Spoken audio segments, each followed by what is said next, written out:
Well, hi, this is John Sarver from the Great Lakes Renewable Energy Association. Welcome to our one of our Thursday evening Zoom meetings, which are held every Thursday from 7 to 8. We usually start out the month with Ann Arbor solar stories and then go to the second Thursday with clean energy seminars, the third Thursday Detroit solar stories, and then the fourth Thursday with my solar story. But and I would like to thank our sponsors, the State Department of Environment, Great Lakes and Energy, McNaught and McKay, and Harvest Solar. And I know many of you are GLREA members. If you're not already a GLREA member, so I'd encourage you to join, kind of provide some support for our education and advocacy efforts, because we are actively involved in Lansing, looking after the interest of solar homeowners and solar installers. And I think we have a real interesting discussion tonight. Dharma Akmon is going to talk to us about her solar system and her batteries and her experiences with outages. Please, everybody, yourself until we get to the after the presentation, we get to the question and answer period. But at the present time, please mute yourself. And with that, Dharma, go ahead. Okay. Well, thanks so much for having me. As I was discussing with John before everyone arrived, my husband and I have struggled a lot. I shouldn't say struggle, but I think one thing that we really noticed about the process of installing solar and this battery system was just how much demand there is on the consumer to sort a lot of information out. And I know that when we were trying to sort it out, we really made use of the Ann Arbor Solarize program and people that had been through this process. So I'm really excited always to be able to share my experiences with others that might be trying to learn and consider these options. So as I said, the way that we really got our start with this was through the A2 Solarize program that organizes neighborhood group buys. And I'm going to focus my story on how we get through blackouts using our rooftop solar with a backup lithium battery. Oops. So a little bit about me and my household. This is me and my husband. We share our home with a very regal and lazy greyhound named Spaz. And we live on the southwest side of Ann Arbor, not far from the stadium and Pioneer High School, if you're familiar with that area. Our house, this is it. It was built in 1955. It's almost 1,400 square feet, 2 levels, as you can see. We lived here since 2007. And probably the most important thing that you should know about our house is that it sits in a neighborhood that is subject to frequent outages. And that has been the case pretty much the entire time that we've lived there. It's probably gotten worse in recent years with the increasing severe weather events, but it's been problematic throughout the years. We have not only frequent outages, but we sometimes have outages that last days. And anyone that's experienced days-long outages knows that this is extremely inconvenient, costly, and can cause property damage on top of just like wasted money. So in more recent years, we've definitely noticed a pattern in our neighborhood where people have installed those whole home gas generators. I see those go up on more and more of our houses. And it was definitely something that we considered doing. And if you're not familiar with those, they're hooked into your gas line and they automatically kick on when the power goes out. One, we knew that it was not inexpensive. I think at the time that we were looking at the cost, it was about $10,000. And then I think in tandem with learning about that investment, we started learning about whole home electrification and how, in an effort to decarbonize, one of the best things that we can do is kind of move our houses off of gas. So as we learned about that, we weren't really too hip to the idea of investing in yet, $10,000 in another gas dependency. So we decided that the solar with the battery backup was ready for us. And the A2 Solarize program was a really good opportunity because they organized these group purchases where you get a discount on the panels. We recruited people from our neighborhood and were able to get the maximum discount. So we took the plunge and we got solar. I'll tell you a little bit about our setup here. We only got this all turned on in March of 2021, so we haven't lived with it for quite a year. It is a 4.5 kilowatt array. As I've learned what other people have, it seems like this is quite small. Some of you may or may not be familiar. We have DTE as our servicer, and they will not let you get a larger array than your last 12 months of average use. And so looking at that, that's how this size was spec'd for our array. That was our need at the time based on our previous 12 months of use. We decided early on to get the Tesla battery wall, which is what you see in the top picture. In the lower bottom, the bigger unit, but everything connects together. There were a few key reasons why we wanted to do this. I mean, it was an extra cost at the time. I think it added about 10K onto the cost before the federal tax rebate. I think it's even more now, probably because everything is more expensive.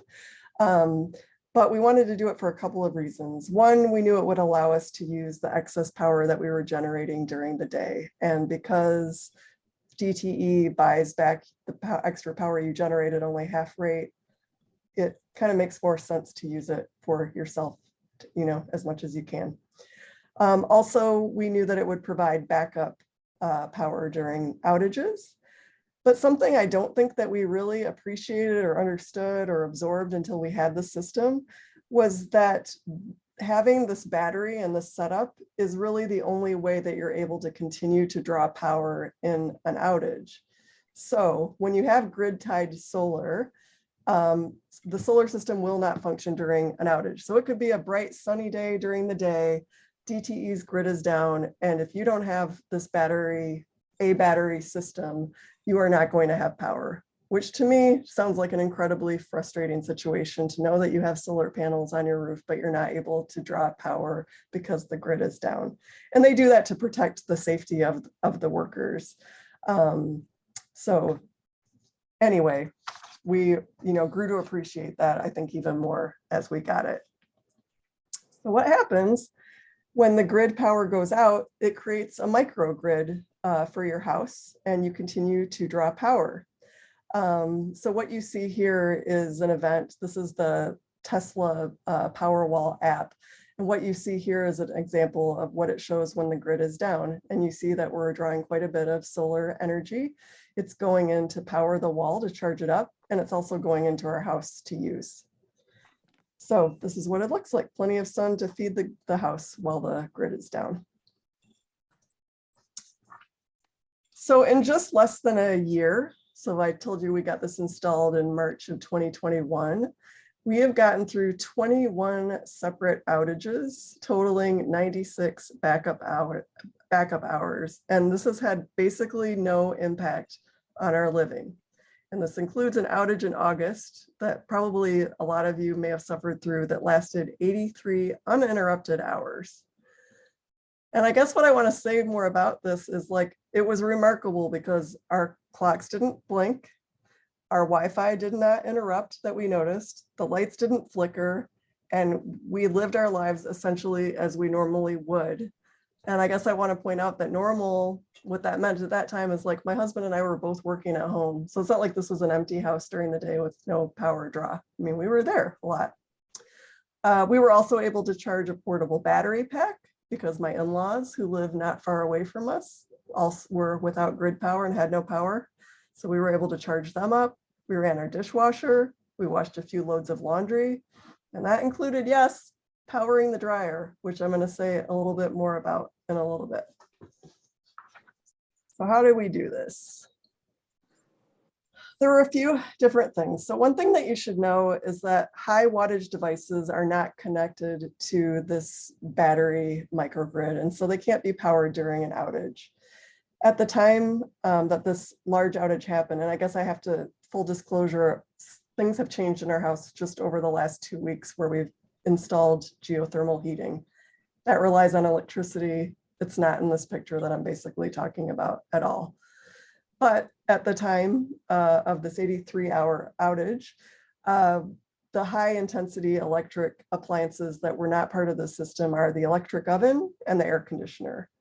And until relatively recently, it also included a dryer, but we switched to a heat pump version. And that heat pump version of the dryer is able to plug into a 120-volt plug that is tied to the regular battery. So it's just like any other appliance. The way that I understand this is that we could get more than one Powerwall if we wanted to be able to rely on the battery system to power appliances, high power appliances. We just haven't yet. We didn't see the need. So you can string multiple of these together to enable the use of these higher wattage appliances. We might do that in the future, especially because, as I just said, we have some high energy draws that we didn't have before. But for now, it did completely suffice in the example that I'm talking about. So more about just like efficiency. So the nice thing about the Powerwall app is it makes it really easy, and I would say even fun once you become a home energy nerd, to monitor the energy draw of different appliances by, you can see things in real time as you turn things on and off. So, common sense would tell you that the less energy demanding your things are, the more you're going to be able to use for a given amount of energy. But when you see in real time that whenever you turn on the microwave, it shoots up, 300%, or anytime you use like the air conditioning, or the dryer in our case, it's going up a crazy amount to like 6 kilowatt hours, it makes your energy efficiency something more than conceptual. So we long ago replaced all of our light bulbs with LED. The vast majority of our appliances are high efficiency. That includes the refrigerator, the dishwasher, and the dryer. And like I said, the dryer was a pretty recent purchase, and that really happened because I watched our energy use spike to what I thought was absurd amounts every time we turned it on. 6 kilowatt hours was generally what it would be. The new one draws closer to 1 kilowatt. And like I said, it just plugs into a standard plug. It's not as powerful. Like I will, be very honest about that, but it does the job just fine. During the 83-hour outage, while we were definitely carefully monitoring this, the largest draw on our energy was actually the dehumidifier, which we rely on to keep our basement comfortable. So even though it's Energy Star rated, when you left it on, it kind of was running constantly just to maintain a humidity level of below 50% in our basement. So like I said, we became really aware during this long outage of the energy that we had stored and our dependence on the sun for producing more. And we watched our energy usage, we watched the battery level, and we watched the solar production frequently. And we took steps to, reduce our use where possible. And what I gave here is just a bullet list of how much we were able to generate from the sun every day, which you can see varies quite a bit. On day 2, it's pretty low. So we did things like turning off lights and fans in rooms when we weren't using them. We turned off power strips to appliances that weren't actively being used. So things like the printer and the stereo system. We turned off our dehumidifier at night. Like I said, that was really important, especially during day 2, because you see we only generated 12.9 kilowatt hours of energy. But beyond being more conscientious, I would say that we really did not feel like we lacked. Of course, we didn't have air conditioning. It was pretty hot, but by keeping the doors closed during the day, we closed the windows and the doors and used the fans, we were fine. So we were getting up, we were making coffee, we were using the microwave, we were cooking dinner, we were using lights, we were charging devices, we were working from home. And one of the things that was a little bit frustrating is like, we were producing more energy than we were able to use. So one thing about this closed microgrid system is as soon as your battery is at 100%, you basically can't pull in any more sunshine. It will draw down on the battery until it gets to a certain load, and then you can start to pull in more. So in a sense, you start to feel like you're wasting the sun energy that is hitting your panels. So we were motivated to make the most of it. By the time that we saw we were generating all this excess, we were like washing loads of laundry, running the dishwasher, and eventually like trying to invite all of our neighbors over. Like, do you need to plug anything in? Like, let's use this. And, it's a little bit frustrating to not be able to be that neighborly and share in a convenient way. Ideally, we would be able to like actually have a neighborhood microgrid, I think, but yeah. So I have to say that we're still learning. This happened in August. Those were some really sunny days. You can see back there, that's pretty good energy generation. It's not the same right now, of course, in the winter. And we're learning how much different the energy draw is in the winter. The 83-hour outage coincided with several days that were relatively mild. They were pretty sunny. We were able to live without the air conditioning. In the winter, I don't think this would be as great of a picture. But one thing that I did want to share with you that I think is also fascinating, and it was really great because when John sent out the reminder about this, I think you had mentioned the coming storm. And even though we are not drawing much solar at all on a day-to-day basis because of the cloud cover and shorter days, not to mention snow accumulation on the panels, and it's been very cold, so it hasn't done a great job of melting. The other great thing about this battery is that when a storm is forecasted, it is smart enough to kick on. It's giving us this message that a storm is forecasted, and it starts charging from the grid to power up.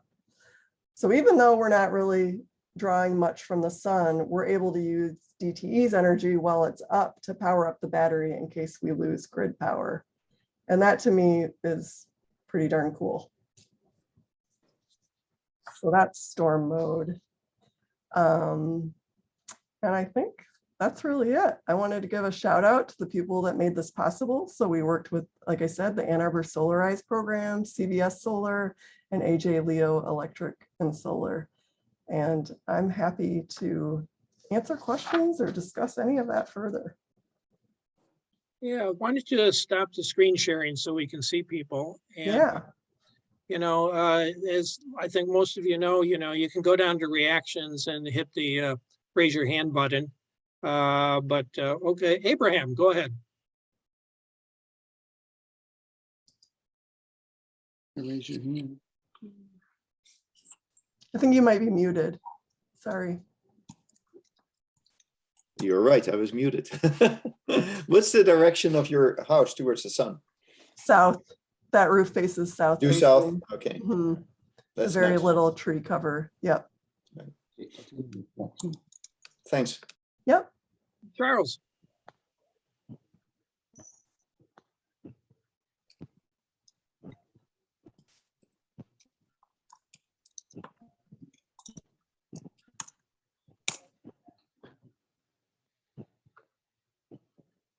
Charles, can you hear us? Yeah, you gotta unmute yourself. Go ahead, Charles. Well, what Charles is working that out, John, you want to go ahead and ask a question? Okay, actually I have a couple of questions. One is a practical one and the other is a theoretical one. And maybe I should say the theoretical one till later, but the practical question is, you said that you would like to be able to consume as much electricity as you can without selling it when you're producing more than you're using. You don't want to sell it to the utility because you're not going to be able to buy it back at the same price. And so I was wondering what rules of thumb you've developed for making sure that you consume as much as you can. Considering that you have a battery, that means that you probably want to try to power the house from the battery during part of every night. Is that what you're doing? I mean, it automatically does that. So it does definitely draw on the battery every night. I guess I don't think super strategically about this. I think it's more just the fact that I got the battery in the first place, because honestly, I think the DTE system of payback, it incentivizes hoarding, essentially. So I consider myself buying the battery because I'm hoarding the energy for use at night. And honestly, I'd rather share it with neighbors. I'd be completely fine giving it to my neighbors, but selling it to DTE for half price just seems absurd to me.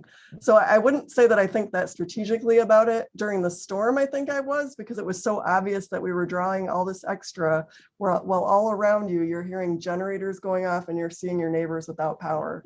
And so to me, that was like, well, let's like make use of this. So I think, day to day, I wouldn't say that I think super strategically about it. It kind of takes care of itself. And right now we're not generating that much power because it's winter. Well, do you know what kind of algorithm the Powerwall or the inverter uses to? Yeah, the Powerwall reduce draws your- whenever there's not enough energy draw from the solar panels, then it starts to draw from the battery down And to then- 20%. You can set how much it draws down. I see. So that's one way that you can set it. And we have it set, I think right now, to draw down to 20%. So it goes to 20% every night, and then it, Yeah. and then you start buying from DTE, and then the Yes. sun comes out the next morning and it refills the battery. Exactly. Okay, yeah. And I So think I'll- different people handle it differently. So if you live in a place that has time of use, or if you're on a time of use plan, I do believe people set it differently. Like in California, that's a big thing, but we don't have that on ours right now. Yeah, I have a battery. I've had a system for about 4 years now, and bought the battery backup exactly for the same reasons that you did. And it's worked very well.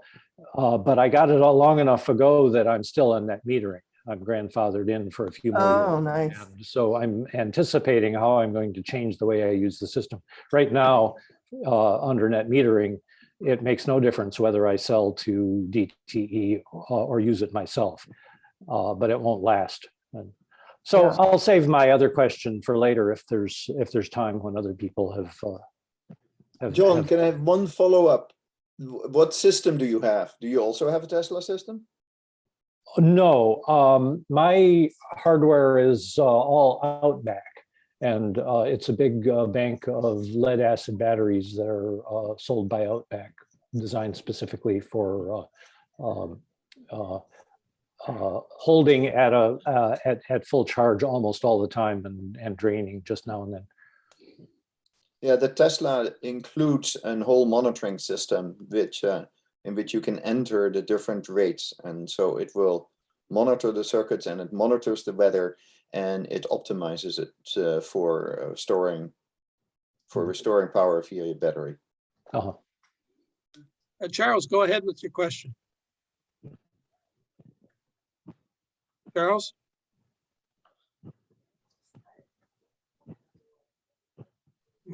Maybe he's frozen. Okay, Dave, go ahead with your question. Yeah, I'd just like to have Dharma refresh us on the total size of your array. 4.5 kilowatt. 4.5. Yeah. And you said the Tesla battery pack added about 10,000 to the installation? Yeah, I did at the time. That was in March of 2021. So I suspect that it's more expensive now. I've just been told that things like that are more expensive because of the supply chain, but that's what it was at that time. Sure, absolutely. Thank you. Yep. Hey, Armin, go ahead. Good evening. I have a question and a quick response to John's question. So why don't I start with John's response? I'm also an energy nerd. So one thing that I have been doing is I've installed a bunch of smart plugs, and then you can schedule them. So for example, during the day, you can say like your solar production is max around noon. So you can run your humidifier or dehumidifier around that time. So it draws the maximum of energy. And then you can develop some habits like running dishwasher and clothes dryer and stuff during the day instead of at night. So I think that's the best way of maximizing your solar production. Smart plugs just make it easy because you don't have to think about it, and they do their own schedules every day. And the question I have for Dharma is, and maybe the rest of the group, I'm in the process of buying solar plus storage. And I'm also interested in adding a heat pump at some point and buying an electric vehicle. And I got the same response from solar installers that DT doesn't allow you to go with a big system. I wonder if there's a way that you can say, I want to add an EV next year, I want to add a heat pump, you know, I don't want to spend all of that money on $100,000 on solar storage, heat pump, EV. It's like, it's so expensive to do it all at once. I wonder if there's a way that you can demonstrate that you're going to go in that direction at some point. I highly doubt it. And like if I had to do this over again, I would almost go in reverse, exact reverse of what we've done. Because we've kind of, I would say like the solar panels were the start to a lot of changes in our house. So also within the last year, we got an EV. My husband commutes from Ann Arbor to East Lansing 4 days a week. We also installed a electric heat pump water heater. We also installed geothermal heating. So obviously our energy use in terms of electricity is way bigger than the array that we have. And it's frustrating to know that like at least as far as I understand it, is we have to demonstrate the 12 months of use before they approve a bigger array. And I mean, I think that's like legislated, but I'm not sure. So maybe someone else can speak If more. I can jump in on that. So yes, it isn't DTE's rule. It is part of the law. However, there is a loophole in there, not really a loophole for what you're talking about, right? If you can show that you have plans for specific things that would increase your use more than your history, you can appeal that.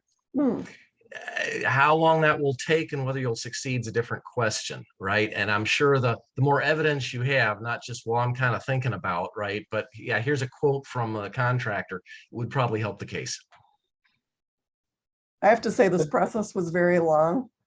I'd be reluctant to recommend anything that would make it any longer. I mean, I'm not sure about other energy companies, but DTE, they were the most frustrating part about the whole process.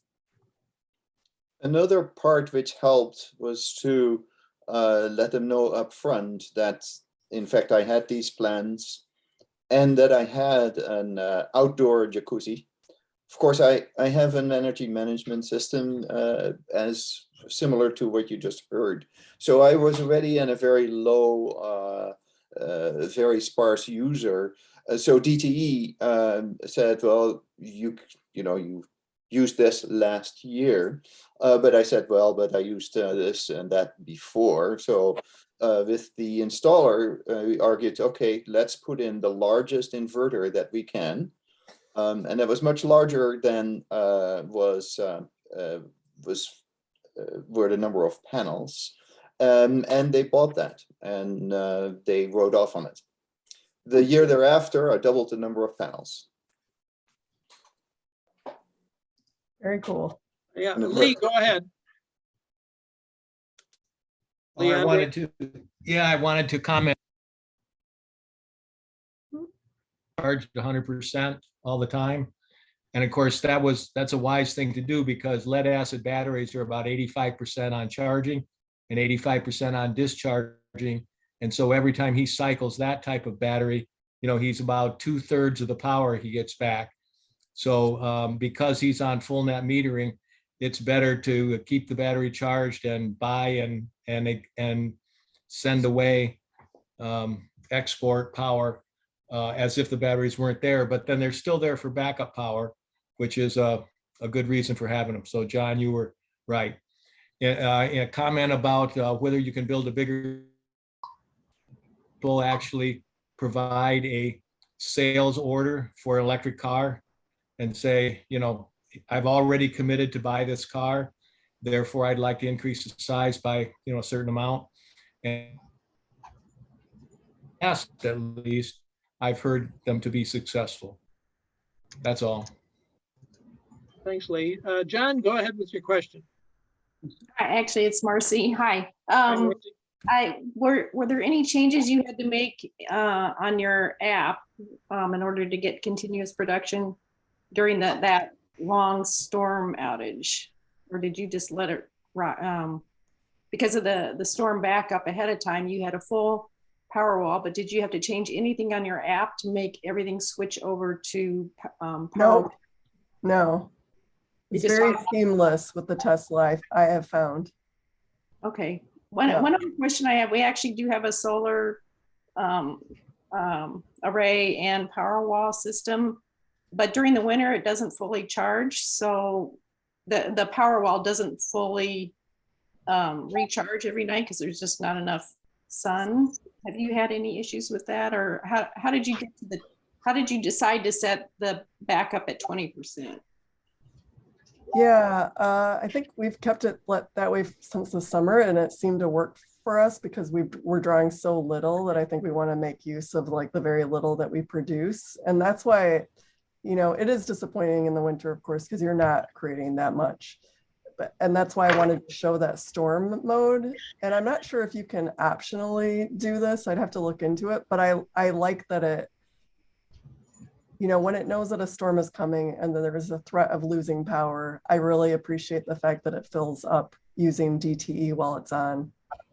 So, yeah. So I had a question real quick about the when the cells are charging back to your house, does the Powerwall actually fully recharge off of what you use every day, or are you always using grid power to charge up back? I had a little bit of trouble hearing you. Could you repeat the question? Sorry.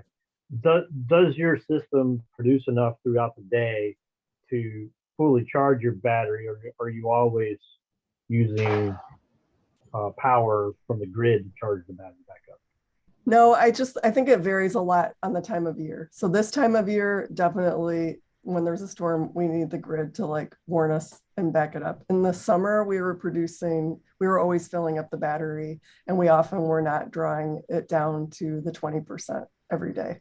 So we were basically net zero on a day-to-day basis. If not more, actually, we were giving back to the grid because we were overproducing. Wonderful. Thank you. Hey, Charles, do you have a, Yeah. well, oh, I can Before hear you. Before my internet goes off again, sorry. I just question, I don't know if this is still possible, because back in my day, 20 years ago, I had a situation where I had the batteries, the circuits run out the grid, and the batteries were running the power, and then only when the batteries went down did he switch to utility power, which then was a municipal Wyandotte. Does that make sense today? I don't know. I mean, I haven't heard any of it like going that way where the batteries become the primary power, and then instead of the batteries being the backup, the utility becomes the backup. And so you're mostly off the grid, but there's that's a system I had, and it worked great for me.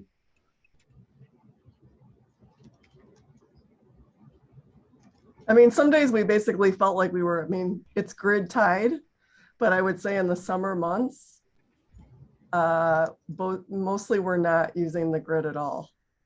Oh, okay. Yeah, like not at all. So it's the same system, okay. Yeah. Hey, Dharma, could you talk a little about, you just said you got geothermal in, and I know you had certain appliances that weren't kind of connected to the battery and the backup system. What's the status of your geothermal? If we have another outage, will your battery service the geothermal? No, I'm going to be frozen. So okay. What we went for this engineering, and this is why I say like there's just so much, to me it was just a lot to sort out. I'm not an electrician. I don't have any dreams of becoming an electrician. So it was a lot to sort through, but basically what we decided at this point, because our array isn't big enough to power all of the things that we have at this time, and because DT offers separate metering for geothermal that's at a cheaper rate, we separated out the meter, and that meter has no connection to the solar or the battery whatsoever, which is actually okay right now because honestly, it wouldn't be enough to power it in an outage anyway with the demand. So, eventually I would like to rectify that, but right now that's what we're doing. How do you like your geothermal system? Love it. Love it. We are always warm. This house is not well insulated. I mean, we definitely did everything that we could before we installed it. but it's a house that was built in the 1950s. We've got plaster walls that basically have no insulation in the walls. And I think part of what's nice about geothermal is that it is intended to sit at the same temperature all of the time. And so our behavior is a lot different, where with the gas, we would turn it down to 60 at night. And when we were gone, now it sits at 70 at all times. And so there's never, like, the furniture isn't cold in the morning and the floors aren't cold. And it's been working great, even through the really cold weather. We can't And you're be happier. saving money? You project to be saving? Well, I don't know if we're gonna, I mean, right now it's hard because it's the coldest time of the year. So we will definitely be more efficient. Right now, natural gas has been so cheap. And I haven't seen the first bill, so I'm just not sure how the special rate is gonna play in. So like, it's kind of TBD. We have not gotten our first bill yet. The idea is that you do get a return on your investment. That was the projection by the company that installed it, you know, that we would save X amount over the course of the year. But I think this is going to be the worst month of probably every month going forward. So, Do you know what the kilowatt rate is? yeah, it's about at its highest, maybe like two kilowatts. I mean, how many cents per kilowatt? Oh, it's some, have you ever looked at DTE's rate tables? I mean, I feel like I need calculus. I'm not quite sure, but much cheaper than the normal rates. And it's also, it switches to time of use. So it's cheaper in the winter and it's cheaper at night and on the weekends. Hey, Dharma, with the geothermal, you know, how did you accommodate the need for the coils? Because I assume you don't have a huge backyard, but we actually live on a corner lot, so we have quite easy access to our front yard is pretty large. okay. And so really what it required was their ability to get a drilling rig in, because they drill holes down 125 feet and then Okay. they dig a trench to your house. Okay. Yeah, I know that there's an issue with, somebody should mute themselves, please. Got some music going on here. Okay, thank you. Yeah, I know for some folks, you know, getting the rig in is an issue. So that's that you explained it by having the corner lot that you were able to get the drilling rig in. John Murphy, do you have another question?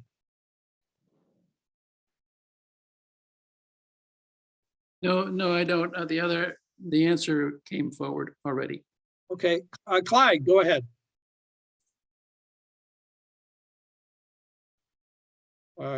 Clyde Taylor? How many vertical bores did they do? 3. Yep. How many holes did they drill? 3. Oh, okay. Thank you. Yeah, no problem. It is very destructive to your yard. I just should say, like, I don't think I was emotionally prepared for the damage. Uh-oh. There's, yeah, Would you there's mind sharing the trade-offs. cost? Would you mind sharing the cost of that drilling?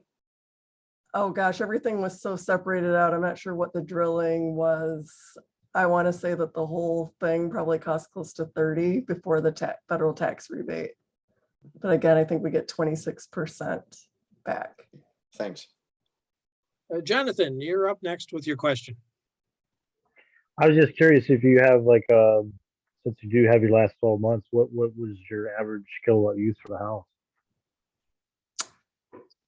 I don't remember, but I'm happy to share it. Sorry, I don't remember what that number was. I do remember that it was considered to be a very efficient house. So I Gotcha, think that's gotcha. why the pretty small array. I mean, like I said, it's just me and my husband, so we don't have kids. We don't have a hot tub. Now we just have an EV and a bunch of other stuff. But before that, I think we're pretty low energy use.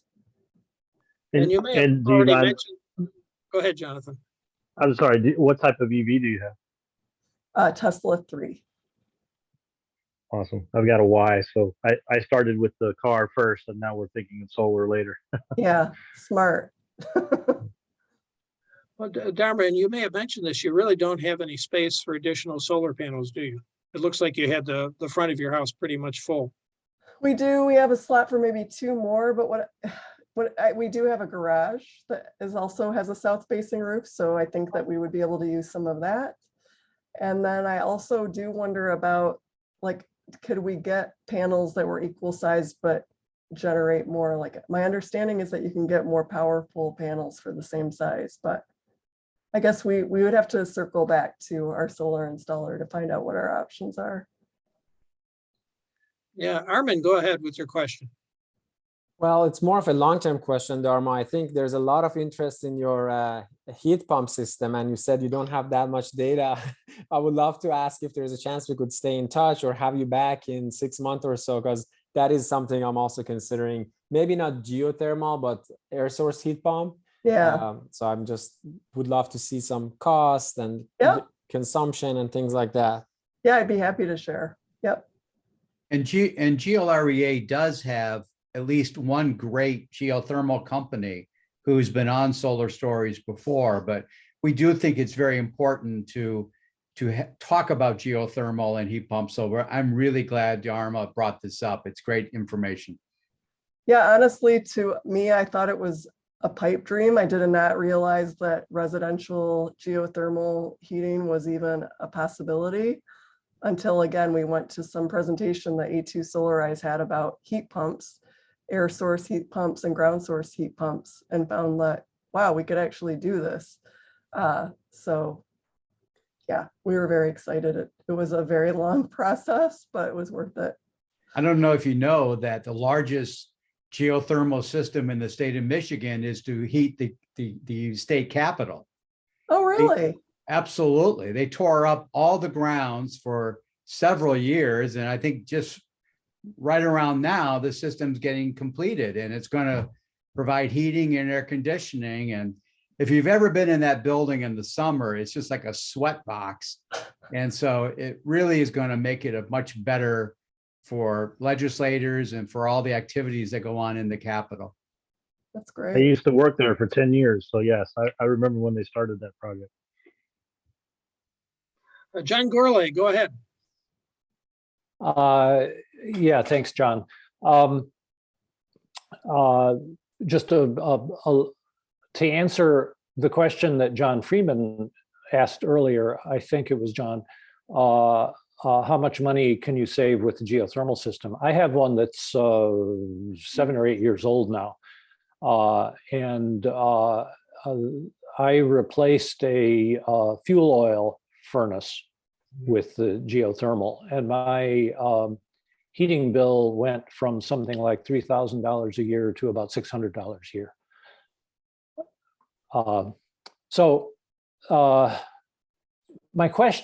My theoretical question is, then this is a question to anybody on the call that is at all expert on this.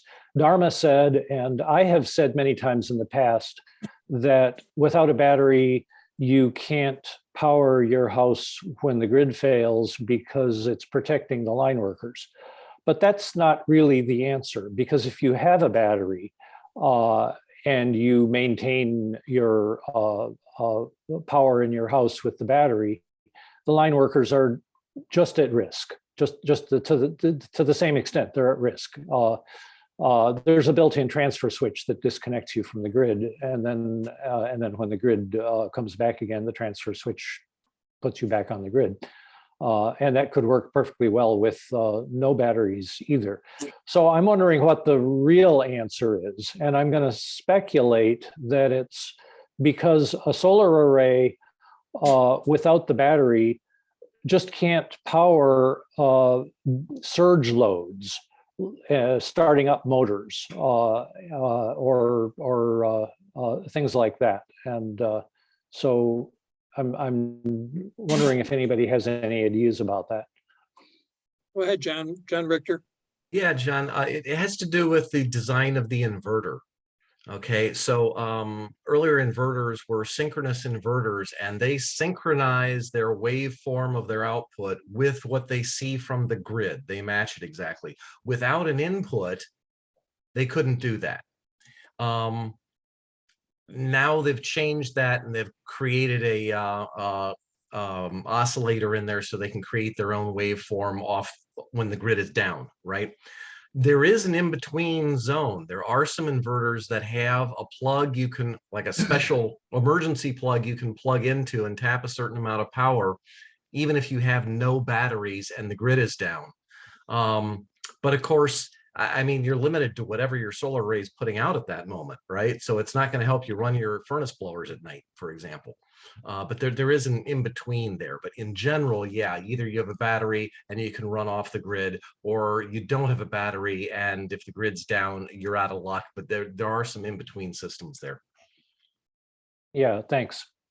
What is it called? The newer version, the newer system, whereby with the oscillators. Yeah, oscillator sorry, I present. don't remember. All right, thanks. Go ahead, Leandre. Yeah, some systems that have a separate box, it's called an auto transformer, that will generate the waveform that the inverter can follow. But John's right. A cloud goes over and all of a sudden your refrigerator goes to low voltage and you burn up the electronics in it. That's not a way to save money. So having the battery is what gives you a steady, stable platform to build your AC on and then supply your home. The reason I raised my hand had to do with the fact that the geothermal system that we've been presented today, though it was wisely separated from the rest of the system, because a lot of inverters or a lot of compressors have an inrush current that a single Tesla battery will not supply. And so anyone who's considering geothermal should ask their supplier, you know, can you de-stroke the compressor so that it can start with low amperage draw? Do you have a soft start available, you know, on this so that you can start the thing without exceeding the amperage draw from the battery? In most cases, with one Tesla battery, the answer is still no. But with two batteries, it's quite capable of providing enough amperage to start a heat pump, providing it has a soft start. So those are good questions to ask if you ever want to put the heat pump on with your battery, rather than separate the way that this one was. I'm done. Thank you, Lee. Thank you. See, other questions or comments? We've got about 10 minutes left. I take it, Dharma, that CBS Solar put the panels in and then you used AJ Leo for the electrical work? Yeah, I mean, yes, but CBS Solar kind of coordinated. It's not like we picked them separately. AJ Leo was the one that they work with, or at the time did. Yeah, both are members of GLRVA, both good firms. Oh, great. What about Michigan Energy Services? They're the ones that did the Geo. They're not members, but I'm going to make a note. Okay. It was just a very interesting experience going from one, and then it's like some don't understand, you know, the setup that they do for the solar and the battery. It was just, there was a lot of me trying to translate information that I quite frankly both don't understand and don't really want to have to understand just to use it. So I don't know. That's why we have these solar stories, so we all can learn from each other. Exactly. John Murphy, do you have another question? No, I'm satisfied. Okay, well, why don't you lower your hand then, Armin? Another question as a pretty new person to this group. So I'm getting some quotes from solar developers. I have a couple to compare, and then I'm actually looking into Ann Arbor Solarized program as well. I wonder if anyone has made an apple-to-apple type of comparison to make sure that the exact same type of design that you get through the Ann Arbor Solarized program. I know there's like a 10-15% discount, but I want to make sure the quality of the system that you're getting in terms of panels and in terms of storage and all the other stuff, it's basically the same, because you can get a lower quality panels for a discount. But I just want to know if anyone has done the math or the comparison. I haven't done the math or the comparison, but just from somebody that went through that program, I don't think they're using different quality materials. I think that the materials they're using, I think it has something like a 20-year warranty. So my understanding was that it was comparable. You're just getting the discount because they're able to get it in bulk. Do you remember off the top of your head what was the dollar per watt for your just solar system alone? Or I like how much don't. did, okay. I could probably look and like if you wanted to direct email me or something. Okay. 'Cause Yeah, I have all the paperwork. I don't know it by heart. Hey, John Richter. Yeah, Dharma, you talked about maybe you could get higher efficiency panels and get more power out of the same area, and that may be true, right? The efficiency of PVs varies quite a bit. Do you happen to know the make and model of the solar panels you have? And I could look that up for you. Oh, maybe. Would it be on my little solar app? I'm wondering. Well, Dharma's looking. Did you have another question, John? Or okay, Cindy, go ahead. I can weigh in. I had Michigan Energy Services install a geothermal system. My home is a tri-level, but the square footage, which in my case would include the lower level or the basement level, was about the same as Dharma's. They dug 3 wells. It was a challenge getting that rig into the front yard, but they managed to squeeze it in. And I only had to uproot one of my perennials that I'm attached to. So it wasn't too traumatic. It was great to work with them, but I didn't have the solar issue. So I didn't have to do what you did, Dharma, with, knowing stuff about that, which would have been a problem for me too. But I was very happy with them. They have come back because the box they put on the wall was loose and it kept resetting every time I touched it. And they've been good with customer service. It's important to them to make their customers happy. So I would recommend them, but I didn't have the solar issue going on at the same time.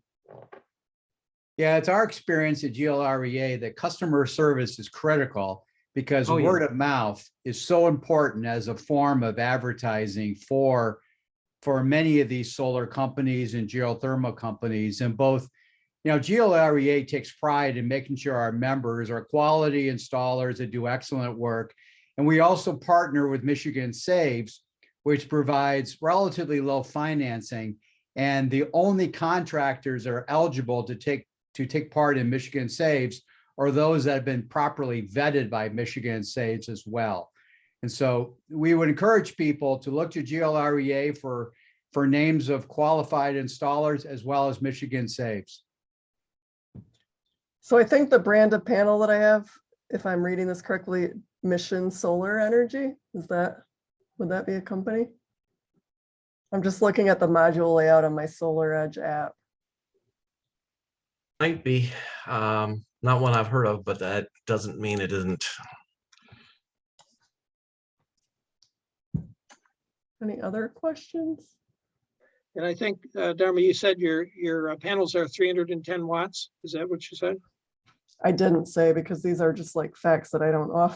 Okay. Okay. But it must say on here, right? Oh, I see. Paul says that Mission Solar is based in Texas. Oh, interesting. Really? Yeah, I see their website. They've got a. Well, Alan O'Shea, who is at CBS Solar, must know. Oh yeah, Devin O'Shea is the one that helped us. Yeah, that's Alan's son. Okay. So yeah, they must have a pretty good sense of what panels you're using or whatever. Yeah. Yeah, Mission Solar has a variety of different models. So it is true then that you go ahead. I'm sorry, didn't you say 4.5 kilowatts at the beginning? Yeah, for the whole array. I just don't know what the each panel is. per panel. Oh, I see. Okay, Yeah, sorry. That's okay. But I think, I'm sorry, what was your name? John, you confirmed for me though that it is true that you can get more efficiency in the same square area potentially. well, depending. I mean, you may have high efficient models, highly efficient modules already, in which case you aren't going to be able to do that, or you may have some ones that were low cost per watt, but not terribly efficient.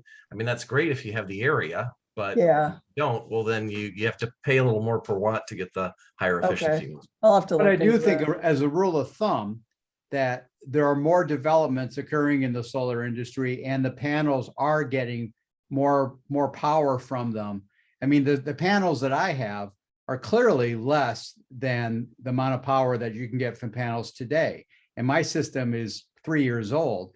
So if you wait 3 or 4 or 5 years, and if you want to trade up, then potentially you can, but there are trade-offs involved because your current panels are warranted for 25 years. Yeah, You I know, know. and so, but at some point, if you do the calculations, maybe it does make sense.